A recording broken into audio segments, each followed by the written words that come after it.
പുളിൻ്റെ.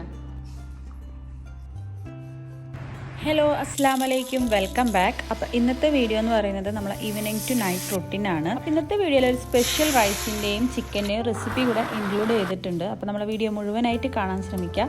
കണ്ടിഷ്ടമാണെങ്കിൽ subscribe ചെയ്ത് support ചെയ്യുക, like ചെയ്യുക, ഷെയർ ചെയ്യുക.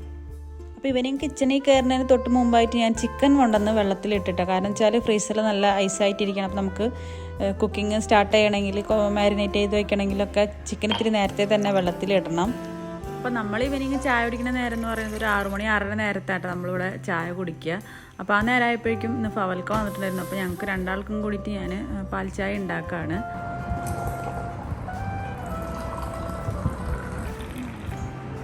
ചായക്ക് മിക്കപ്പോഴും നമ്മൾ ചായക്കടി ബിസ്ക്കറ്റ് തന്നെ കേട്ടോ. അപ്പോൾ ഈ ഒരു ബിസ്ക്കറ്റ് നല്ല ടേസ്റ്റ് ആട്ടോ കഴിക്കാനായിട്ട്. ഒരുപാട് കട്ടിയൊന്നുമില്ല, കുട്ടികൾക്ക് കൊടുക്കാനൊക്കെ സുഖമാണ്. ഫിംഗർ ബിസ്ക്കറ്റാണ് ശരിക്കും പറഞ്ഞാൽ. നല്ല ടേസ്റ്റ് ആട്ടോ ചായ മുക്കി കഴിക്കാൻ. പിന്നെ ഇതാ കുട്ടികൾക്ക് ഞാൻ ആപ്പിൾ വെള്ളത്തിലിട്ടിട്ടുണ്ട്. ഇത് കുറച്ച് വലിയ ആപ്പിൾ ആയതുകൊണ്ട് ഞാൻ ഒരെണ്ണം ഇട്ടുള്ളൂ കേട്ടോ. 2 ആപ്പിളൊന്നും അവർ കഴിക്കില്ല. അപ്പോൾ ഞാൻ സൊറുക്കൊഴിച്ച വെള്ളത്തിൽ ഇട്ട് വെച്ചതാണ്. അപ്പോൾ മെയിനായിട്ട് അവർക്ക് വൈകിട്ട് ഞാൻ ഫ്രൂട്ട്സ് ആട്ടോ കൊടുക്കുക. ചായ അങ്ങനെ കൊടുക്കലില്ല. നിർബന്ധം പറയുന്ന ദിവസങ്ങളിൽ മാത്രം ഞാൻ ചായ വെച്ചിടും. ചായയും ഫ്രൂട്ട്സും കൂടി കൊടുത്തുകൊണ്ട് വലിയ കാര്യമില്ലല്ലോ. ചായ കുടിക്കലൊക്കെ കഴിഞ്ഞ് ഞാനും പിള്ളേർ ഫവൽക്കയും വർത്താനം പറഞ്ഞും ഫോണും നോക്കിയൊക്കെ കുറച്ച് നേരം അങ്ങനെ ഇരിക്കും കേട്ടോ. അപ്പം മഗ്‌രിബിൻ്റെ ബാങ്ക് കൊടുക്കണ വരെ അങ്ങനെ ഇരിക്കും. മഗ്‌രിബ് നിസ്കാരം കഴിഞ്ഞ് പിന്നെ നേരെ ഞാൻ കിച്ചണിൽ കിടക്കാം. രാത്രിക്കലത്തെ ഫുഡിൻ്റെ പ്രിപ്പറേഷനൊക്കെ അപ്പോഴാണ് തുടങ്ങുക. അപ്പോൾ ചിക്കന് നമ്മൾ കഴുകി വാരൊക്കെ വെച്ചിട്ട് വെള്ളം പോയതിനു ശേഷം ഇങ്ങനെ നമ്മളൊന്ന് വരഞ്ഞ് കൊടുക്കുന്നുണ്ട് കേട്ടോ.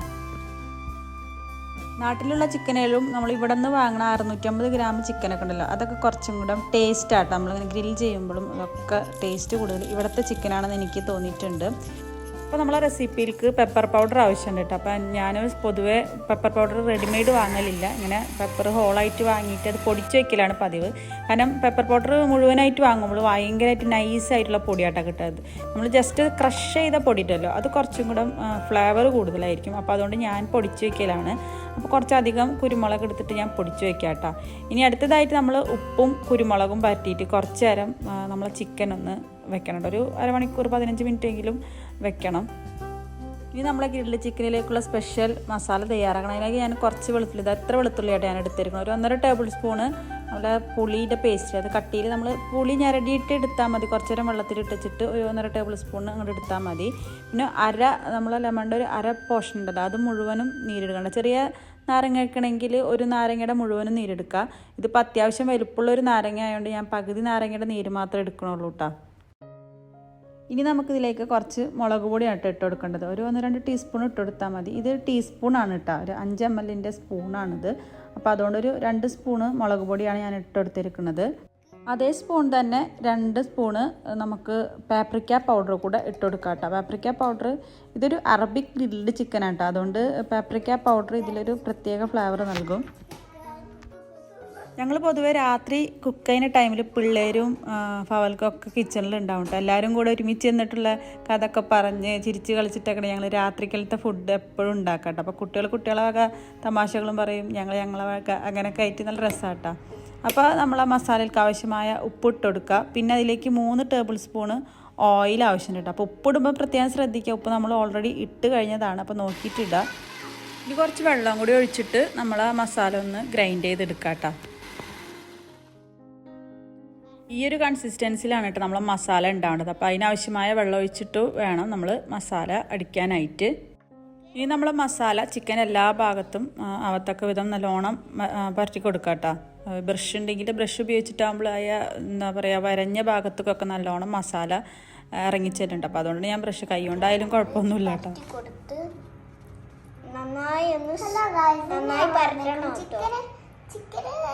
ഒരു വെള്ളയും പോലും കാണിക്കാൻ പാടില്ല. ഇനി ഒരു 5-6 കപ്പ് വെള്ളത്തിലേക്ക് നമ്മൾ ആ ചിക്കൻ്റെ വേസ്റ്റ് ഭാഗമില്ല, വേസ്റ്റ് എന്ന് വെച്ചാൽ ഈ ഷോൾഡർ, കഴുത്ത്, അങ്ങനത്തെ 2-3 എല്ലുള്ള പീസുകൾ നോക്കിയിട്ട് ഇട്ട് കൊടുക്കുക കേട്ടോ. എന്നിട്ട് അതിലേക്ക് ഒരു ചെറിയ കഷ്ണം സവാള കട്ട് ചെയ്ത് ഇട്ട് കൊടുക്കുക. ഇത് നമുക്ക് ഹോം മെയ്ഡ് ആയിട്ടുള്ള ചിക്കൻ സ്റ്റോക്ക് ഉണ്ടാക്കാൻ വേണ്ടിയിട്ടാണ് കേട്ടോ. കാരണം ഈ ഒരു ചിക്കൻ്റെ സത്ത് വെള്ളത്തിൽ വരുമ്പോൾ അതിൽ റൈസ് ഉണ്ടാക്കുമ്പോൾ ഒരു പ്രത്യേക ഫ്ലേവറാണ് കേട്ടോ. ഇത് ഞാനൊരു ഷെഫിൻ്റെ വീഡിയോ കണ്ടിട്ട് ഇതിൽ റൈസ് ഉണ്ടാക്കി നോക്കിയപ്പോൾ നല്ല ടേസ്റ്റ് ഉണ്ടായിരുന്നു കേട്ടോ. അപ്പം നേരെ ഉണ്ടെങ്കിൽ ഇങ്ങനെ ചെയ്ത് കഴിഞ്ഞാൽ നല്ലതാണ്. ഇതാണ് കേട്ടോ. കുറച്ച് വെളുത്തുള്ളി ഒരു 5-6 വെളുത്തുള്ളി ചതച്ചത് കൂടെ ഇട്ട് കൊടുക്കുക.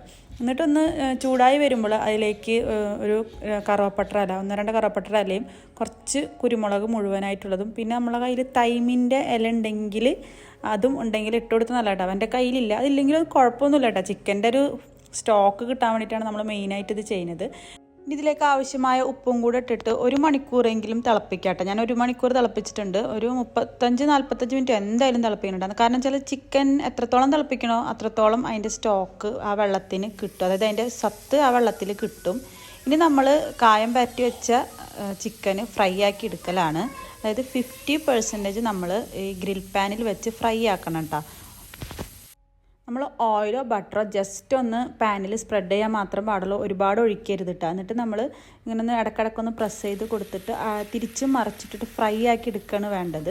ഒരു 50% കുക്ക് ചെയ്താൽ മതി. അപ്പോൾ നമ്മൾ ഓരോ വട്ടം മറിച്ചിടുമ്പോഴും നമ്മൾ ബാലൻസ് ചെയ്ത് വെച്ചിട്ടുള്ള കുറച്ച് മസാല നമ്മൾ ബാലൻസ് ചെയ്ത് വെക്കണം.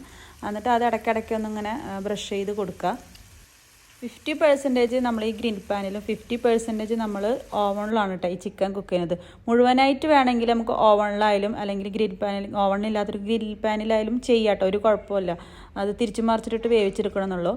ഇപ്പോൾ രണ്ടിലും കൂടി വെക്കുന്നത് എന്താണെന്ന് വെച്ചാൽ ഓവണിൽ ഫുള്ളായിട്ട് വെച്ച് കഴിഞ്ഞാൽ ചിലപ്പോൾ ഈ ചിക്കൻ ഡ്രൈ ആയി പോകലുണ്ട് കേട്ടോ, അതുകൊണ്ടാണ്. അപ്പോൾ ബാക്കി മസാലയും കൂടെ പരട്ടി കൊടുത്തിട്ട് നമ്മൾ എന്ത് ചെയ്യണം, 30 മിനിറ്റിൽ 2 കോയിലും കത്തുന്ന രീതിയിൽ ഒരു 200 ഡിഗ്രിയിൽ നമ്മളങ്ങനെ വീണ്ടും ഓവണിൽ വെക്കുകയാണ് കേട്ടോ ചിക്കൻ. ഫുള്ളായിട്ട് നിങ്ങൾക്ക് ഗ്രിൽ പാനിൽ ചെയ്യാം കേട്ടോ, അതുകൊണ്ട് കുഴപ്പമൊന്നുമില്ല. ജസ്റ്റ് അങ്ങനെ തിരിച്ചു മറിച്ചിട്ട് വേവിക്കണമെന്നേ ഉള്ളൂ. അപ്പോൾ നമ്മളെ ചിക്കൻ സ്റ്റോക്കും ഇവിടെ റെഡി ആയിട്ടുണ്ട് കേട്ടോ. അപ്പോൾ ഞാൻ നമ്മളെ ബസുമതി റൈസ് ഒരു 3 കപ്പ് ബസുമതി റൈസ് ഞാൻ കഴുകി വാര വെച്ചിട്ടുണ്ട് ഇവിടെ. ഇനി നമ്മൾ റൈസ് ഉണ്ടാക്കാനായിട്ട് ഒരു പാനിലേക്ക് ഒരു 1/4 കപ്പ് ഓയിൽ ഒഴിച്ചിട്ട് 2 മീഡിയം സവാള ചോപ്പ് ചെയ്തിട്ടിട്ട് ഒരു ഗോൾഡൻ ബ്രൗൺ കളർ ആവണ വരെ ഒന്ന് ഫ്രൈ ആക്കി എടുക്കാം കേട്ടോ. ഒരു 3-4 വെളുത്തുള്ളിയും ഒരു ചെറിയ കഷ്ണം ഇഞ്ചിയും ഒരു പച്ചമുളകും അടിച്ചിട്ട് നമ്മളെ ചോറിലേക്ക് ചേർത്ത് കൊടുക്കാം കേട്ടോ.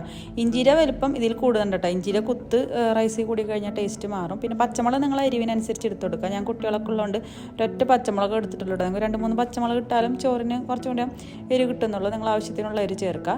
ഇനി അതൊന്ന് നല്ലോണം കുറച്ച് വെള്ളം ഒഴിച്ചിട്ട് നല്ലോണം അരച്ചിട്ട് ഗോൾഡൻ ബ്രൗണായി തുടങ്ങുമ്പോൾ ഇതിലേക്ക് ചേർത്ത് കൊടുക്കുക. അപ്പോൾ അതിൻ്റെ പച്ചക്കുത്തുമണക്കൊന്ന് മാറുമ്പോൾ 1 tablespoon mixed spices Arabic masala ചേർത്തെടുക്കണം. ഞാനിവിടെ ചേർത്തെടുക്കുന്നത് 1 ടേബിൾ സ്പൂൺ 7 സ്പൈസസ് ആണ് കേട്ടോ. പിന്നെ ഇതിലേക്ക് 2 ഗ്രാമ്പു, ഒരു കഷ്ണം പട്ട, ഒരു ഡ്രൈഡ് ലെമൺ, 5-6 ഏലക്ക, പിന്നെ ഒരു ബേ ലീഫും കൂടെ ഇട്ട് കൊടുക്കുക. ഇനി ഇതിലേക്ക് ഒരു വലിയ തക്കാളി ഉണ്ടെങ്കിൽ മുഴുവനായിട്ട് 1 എടുക്കുക, അല്ലെങ്കിൽ 2 തക്കാളി അടിച്ചിട്ട് ചേർത്തെടുക്കുക. നിങ്ങളുടെ കയ്യിൽ ഇത് ടൊമാറ്റോയുടെ പേസ്റ്റ് ഉണ്ടെങ്കിൽ, ടൊമാറ്റോ കെച്ചപ്പ് അല്ല കേട്ടോ, ടൊമാറ്റോയുടെ പേസ്റ്റ് വേറെ കിട്ടും, അതുണ്ടെന്നുണ്ടെങ്കിൽ അത് ചേർത്തെടുക്കുക. റൈസിന് കുറച്ചും കൂടെ നല്ല കളറ് കിട്ടും കേട്ടോ. അപ്പോൾ എൻ്റെ കയ്യിൽ അതില്ല. പിന്നെ അതില്ലാന്ന് വിചാരിച്ചിട്ട് ടേസ്റ്റിൽ മാറ്റമൊന്നും വരില്ല, കുറച്ച് കളറ് കിട്ടും റൈസിന്, നല്ല ഭംഗി ഉണ്ടാവും റൈസ് കാണാൻ വേണ്ടിയിട്ട്. പകരം തക്കാളി ജ്യൂസാണ് ഞാൻ ഒഴിച്ചെടുത്തിരിക്കുന്നത്.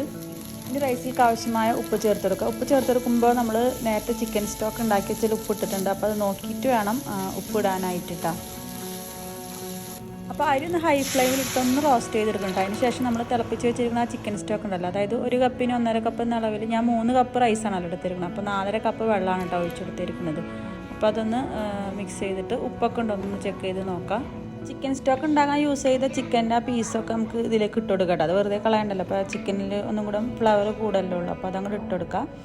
ഇതൊന്ന് മൂടി വെച്ചിട്ട് ഒരു മീഡിയം ഫ്ലെയിമിൽ ആ വെള്ളം ഒന്ന് വറ്റണ വരെ മീഡിയം ഫ്ലെയിമിൽ വെക്കാം കേട്ടോ. അപ്പോൾ വെള്ളം വറ്റിയിട്ട് ഈ ഒരു കണക്കാവില്ലേ കണ്ടോ. ഇപ്പോൾ നമ്മൾ പൊന്തി നിൽക്കുന്ന വെള്ളമൊക്കെ താഴ്ന്ന് അരിക്കൊപ്പം വെള്ളമായിട്ടുണ്ട്. ഈ ഒരു ടൈമിൽ നല്ലോണം തീ കുറച്ചിട്ട് ഏറ്റവും ലോ ഫ്ലെയിമിൽ 20 മിനിറ്റ് വേവിച്ചെടുക്കാം കേട്ടോ റൈസ്. അപ്പോൾ നമ്മളെ ചിക്കൻ ഇവിടെ റെഡി ആയിട്ടുണ്ട്. ചിക്കൻ നല്ല ടെൻഡറായി കിട്ടിയിട്ടുണ്ട്, നല്ല ജ്യൂസി എന്നൊക്കെ പറഞ്ഞാൽ നല്ല. അതാണ് കേട്ടോ ഞാൻ 2 ചെയ്തത്, ഓവണിലും ഗ്രിൽ പാൻ 2 കൂടി ചെയ്തത്. അപ്പോൾ നല്ല സോഫ്റ്റായി കിട്ടിയിട്ടുണ്ട്. ഇനിയിപ്പോൾ ഇതാ നമ്മളെ ചോറിലേക്കുള്ള സലാഡ് ഉണ്ടാക്കണം. അപ്പോൾ അതിനായിട്ട് ഒരു കഷ്ണം സവാള, ചെറിയ കഷ്ണം സവാള തരുക. ചെറിയ സവാള അല്ലെങ്കിൽ ഒരു സവാളയുടെ പകുതിയെ മതി. ഒരു വലിയ തക്കാളി എടുക്കുക, പിന്നെ കുറച്ച് മല്ലിയില ഇട്ട് കൊടുക്കുക. ഈ ഒരു പച്ചമുളകാണ് വേണ്ടത്. പക്ഷേ ഞാൻ പച്ചമുളക് ഇതിലിട്ടിട്ട് ഗ്രൈൻഡ് ചെയ്യുന്നില്ല കേട്ടോ. കാരണം വെച്ചാൽ ഇത് അരഞ്ഞു കഴിഞ്ഞാൽ സലാഡിന് എരിവുണ്ടാവുമല്ലോ, അപ്പോൾ എരിഞ്ഞു കഴിഞ്ഞാൽ കുട്ടികൾ കൂട്ടില്ല. അപ്പോൾ നിങ്ങളിതിലിട്ടിട്ട് അടിച്ചു കൊടുക്കുക. പിന്നെ 1 ടേബിൾ സ്പൂൺ സൊർക്കാണ് നമ്മൾ ഒഴിച്ചു കൊടുക്കുന്നത്. ഇനി ഇതിലേക്ക് ആവശ്യമായ ഉപ്പും കൂടെ ചേർത്തിട്ട് നമ്മൾ ചോപ്പ് ചെയ്തിട്ട് കഴിഞ്ഞാൽ നമ്മളുടെ സലാഡ് ഇവിടെ റെഡി ആയിട്ടുണ്ട്. അപ്പോൾ ഇതാ 20 മിനിറ്റിന് ശേഷം നമ്മൾ റൈസ് ഇവിടെ സെറ്റായി വന്നിട്ടുണ്ട്. നിങ്ങൾക്ക് കണ്ടാലറിയാം നല്ല അടിപൊളി റൈസായി കിട്ടിയിട്ടുണ്ട്. ഇപ്പോൾ നമ്മൾ ഇതിൽ ടൊമാറ്റോ പേസ്റ്റ് ചേർക്കുകയാണെങ്കിലുണ്ടല്ലോ നല്ല ഭംഗിയായിരിക്കും റൈസ് കാണാൻ വേണ്ടിയിട്ട്. അതാണ് അതിൻ്റെ ഒരു പ്രത്യേകത. ആ ഒരു പേസ്റ്റ് ഉണ്ടെങ്കിൽ നമ്മളെ ചോറ് കാണാൻ ഒരു പ്രത്യേക ഭംഗി തന്നെയാണ്. പക്ഷേ എൻ്റെ കയ്യിൽ ഇല്ലാത്തതുകൊണ്ട് ഞാൻ ആഡ് ചെയ്തില്ല. പക്ഷേ ഈ ഒരു നമ്മൾ ഈ ചിക്കൻ സ്റ്റോക്ക് തന്നെ ഹോം മെയ്ഡായിട്ട് ഉണ്ടാക്കി വെക്കുന്നതുകൊണ്ട് തന്നെ നല്ല ടേസ്റ്റാണ് ഇത് കഴിക്കാൻ വേണ്ടിയിട്ട്. നമ്മൾ നോർമലി വെള്ളം എടുത്താലും കുഴപ്പമൊന്നുമില്ല കേട്ടോ. പക്ഷേ ചിക്കൻ്റെ സ്റ്റോക്ക് ഉണ്ടാക്കിയിട്ടാണ് അതിൽ ചോറ് വയ്ക്കുന്നതെന്ന് വെച്ചാൽ അത് നിങ്ങൾക്ക് ഊഹിച്ചാൽ അറിയാമല്ലോ അത് എത്രത്തോളം ടേസ്റ്റ് ഉണ്ടാകുന്നുള്ളൂ. കാരണം ചിക്കൻ്റെ സത്ത് മുഴുവൻ ആ റൈസിൽ പിടിച്ചിട്ടുണ്ടാവും. നല്ല അടിപൊളി ടേസ്റ്റ് ആട്ടോ. പിന്നെ ഭംഗി കിട്ടണമെങ്കിൽ നിങ്ങൾ മസ്റ്റായിട്ട് ആ ടൊമാറ്റോ പേസ്റ്റും കൂടെ ആഡ് ചെയ്യുക. സത്യം പറഞ്ഞാൽ ഈവനിങ് ടു നൈറ്റ് റൂട്ടീനിൽ ഈ ഭക്ഷണം ഉണ്ടാക്കൽ തന്നെ ഒരു റുട്ടീനാണ്. കാരണം വെച്ചാൽ നമ്മൾ വൈകിട്ട് കയറി കഴിഞ്ഞാൽ പിന്നെ നമ്മൾ പണി കഴിയുക ഏകദേശം രാത്രിയൊക്കെ ആവട്ടെ. പിന്നെ ഭക്ഷണം കുക്ക് ചെയ്ത് പിന്നെ നേരെ നമ്മൾ ഭക്ഷണം കഴിച്ച് കിച്ചൺ ക്ലീനിങ്ങിലേക്ക് കടക്കും. കുറേ ഉണ്ടാവും കഴുകാൻ വേണ്ടിയിട്ട്. ഞാനാണെങ്കിൽ അവിടെ ഇവിടെ ഒക്കെ പരത്തിയിട്ടാണ് എന്തെങ്കിലുമൊക്കെ കുക്ക് ചെയ്യുമ്പോൾ അപ്പം കഴിക്കില്ല അവിടെ ഇവിടെ ഒക്കെ ആയിട്ട് വെക്കും. അപ്പോൾ അത് മൊത്തം കഴുകാനുണ്ടാവും. പക്ഷേ കിടക്കുന്നതിനുള്ളിലെല്ലാം കഴുകി വെക്കും കേട്ടോ. അതെന്തായാലും മസ്റ്റാണ്. കാരണം എന്ന് വെച്ചാൽ പിറ്റേ ദിവസം നമ്മൾ തന്നെ വന്ന് കഴുകണമല്ലോ, അതുകൊണ്ടാണ് കേട്ടോ. അല്ലെങ്കിൽ മടിയൊക്കെ ഉണ്ട് കഴുകാനായിട്ട്.